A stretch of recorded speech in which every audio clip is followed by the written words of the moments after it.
Tere! Täna räägin sulle tabelarvutusest. Tabelarvutus on nagu nutikas ruudulise vihiku versioon. Iga ruut on lahter ning iga ruut asub kindlas veerus A, B, C ja reas 1, 2, 3 ja nii edasi. Nii et igal lahtril on oma kindel aadress, mis koosneb veeru tähest ja rea numbrist, näiteks A1 või C3.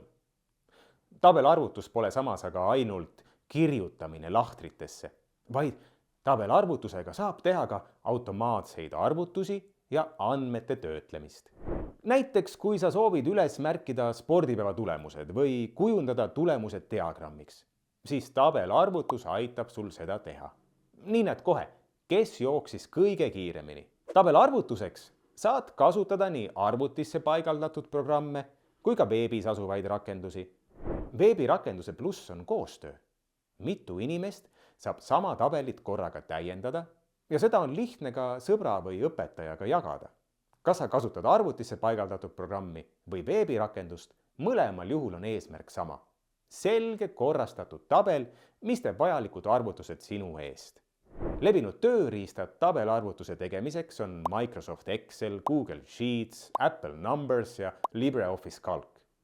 Kõik need näevad välja osalt sarnased, osalt erinevad. Kuid natuke harjutamist ja leiad vajalikud nupud ja tööriistad kindlasti üles. Oluline on julgus katsetada. Midagi ei saa katki minna. Kui teed vea, saad alati võtta sammu tagasi, kas tagasivõtmisnuppu vajutades või klahvi kombinatsiooni Ctrl+Z kasutades. Toon nüüd ühe kiire näite. Mul on 5 arvu üksteise all.